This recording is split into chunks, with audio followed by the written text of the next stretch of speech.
शीना जो कि बहुत ही मॉडर्न ख्यालात वाली होती है, लेकिन मिडिल क्लास फैमिली से होने के कारण वो कभी भी अपने हिसाब से नहीं रह पाती, हमेशा बंदिशों में बंधी रहती है। वहीं उसकी शादी भी एक मिडिल क्लास फैमिली में ही होती है। क्या यार माँ, भले ही हम मिडिल क्लास से हैं, लेकिन मेरी शादी तो कम से कम किसी अमीर घर में करवानी थी ना, ताकि थोड़ी आजादी के साथ रह सकूं। अब तो यहाँ की तरह ससुराल में भी बंदिशों में रहना पड़ेगा। ये करो, ये ना करो, वो ना करो। ऐसा लापड़ मारूंगी ना खींचकर, अकल ठिकाने आ जाएगी। बड़ी आई हाई क्लास लड़के से शादी करने वाली। कहाँ से लाते तेरे लिए हाई क्लास लड़का? लड़का तो था, लेकिन आप लोग शादी ही नहीं करवाते, वरना मेरा बॉयफ्रेंड तो राहुल से लाख गुना हैंडसम और रिच था। क्या हुआ, हो गई ना बोलती बंद। चल अब जा अपने ससुराल, और शिकायत नहीं आनी चाहिए तेरी, वरना टांगे तोड़ दूंगी। यार माँ, ऐसा कौन बोलता है अपनी बेटी को? चलो बच्चे से विदा करो मुझे। फिर शीना की माँ उसे कमरे से बाहर ले आती और उसकी विदाई करती है। फिर शीना अपने पति के साथ ससुराल पहुंच जाती है, जहां शीना के ससुराल वाले अपनी बहू का अच्छे से स्वागत करते हैं। बेटी, अब तो तू भी इस घर का हिस्सा है, तुझे जैसे रहना है वैसे रह, यहाँ तुझे कोई रोक टोक नहीं है। हाँ हाँ, वो तो जल्दी ही पता चल जाएगा। ओके मम्मी जी। भाभी, आपसे ये घर आपका, और मैं आपकी छोटी बहन जैसी हूँ। जो भी चाहिए बेझिझक मांग लेना मेरे से। ओके रीमा दीदी। फिर शीना अपने कमरे में चली जाती है, जहाँ पति शीना से, सुनो शीना, आज से न केवल तुम मेरी पत्नी हो, बल्कि इस घर की बहू भी हो। तो प्लीज देखो, ऐसा कुछ भी ना करना जिससे मेरे घर वालों को तकलीफ हो। बाकी तुम्हें जैसे रहना है तुम वैसे रहो। जी, मैं इस बात का पूरा ख्याल रखूंगी। क्या यार, ससुराल में पहले ही दिन पति का लेक्चर, ऊपर से क्या ये सच में इतने खुले विचार वाले हैं जैसा शो कर रहे हैं? चलो जाने दो, सुबह देखा जाएगा, अभी सोती हूँ। इसके बाद शीना सोने चली जाती है। वहीं अगले दिन से शीना अपने ससुराल की सारी जिम्मेदारियां उठाने लगती है, जिससे उसकी सास बड़ी खुश होती है, और धीरे धीरे मोहल्ले में बस शीना के ही चर्चे होते हैं। फिर एक दिन सास कहती है, बहू, तू इस साड़ी में कंफर्टेबल नहीं होगी ना, ये ले सूट। थैंक यू सासू माँ। आज से तू सूट ही पहना कर। चलो यार, ये साड़ी से सूट पर तो आई। बेटा, सूट पहनने दे रही हूँ, लेकिन नाक ना कटाना। जी माँ जी। फिर शीना सूट लेकर वहाँ से चली जाती है। अब शीना घर में सूट में रहने लगती है। फिर एक दिन वो कमरे में बैठी होती है, तो उसे ख्याल आता है, यार ये घर वाले तो मुझे बहुत मानने लगे हैं। जब सूट पहनने दे रहे हैं तो शॉर्ट्स में क्या जाता है? अब किसी को क्या पता चलेगा?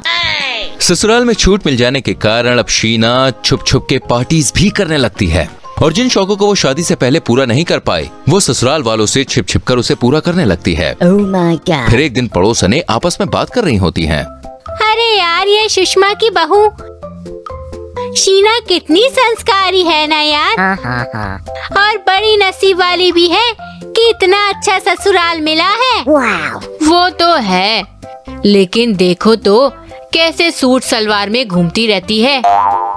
शर्म लाज तो कुछ है ही नहीं। हाँ बबीता, तू सही कह रही है।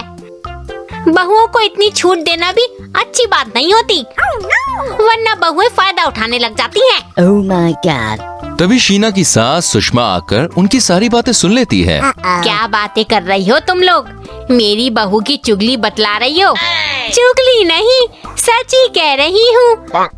बहुएं साड़ी में ही अच्छी लगती हैं, उन्हें इतनी आजादी देना ठीक नहीं है।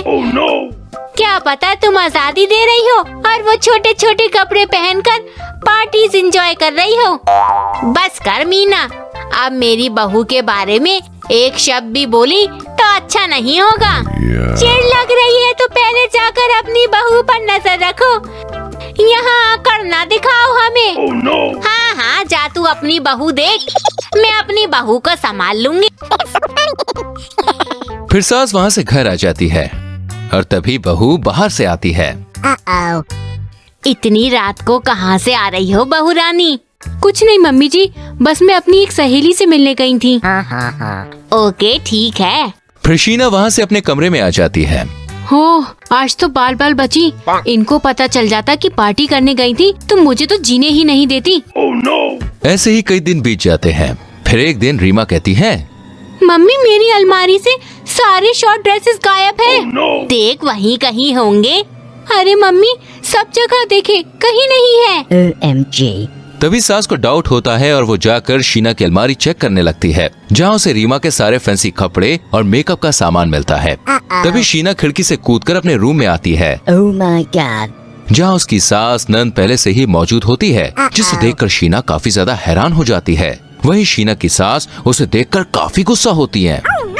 क्यों री कलमुही नासपीटी करमजली, तुझ पे विश्वास करके मैंने तुझे छूट दी, जिसका तूने नाजायज फायदा उठाया। ये ठीक नहीं किया तूने। भाभी आपको शर्म नहीं आई मेरे कपड़े पहनने में?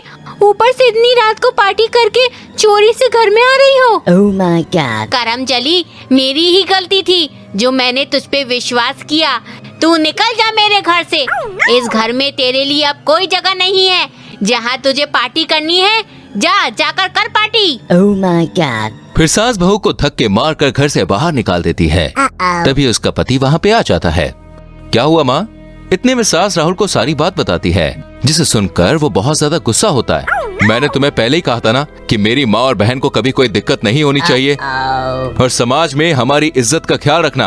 अब तुम्हें जब इन सब बातों का ख्याल ही नहीं रहा तो निकल जाओ तुम इस घर से। OMG। हमारे घर में तुम्हारी कोई जगह नहीं अब। फिर शीना बिना कुछ बोले ही वहाँ से जाने लगती है। तभी ससुर जी वहाँ आ जाते हैं।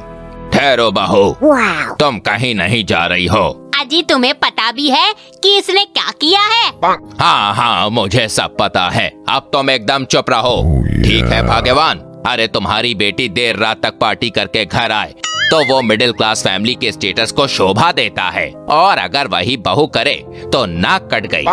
अगर बेटी छोटे कपड़े पहने तो वो बच्ची है, और अगर बहू पहने तो वो बेशरम।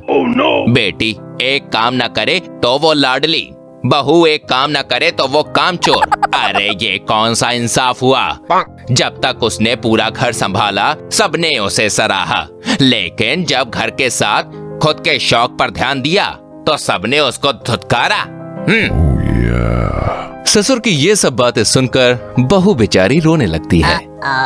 मुझे माफ कर दीजिए पापा जी, मेरी भी गलती है। मुझे ऐसा नहीं करना चाहिए था।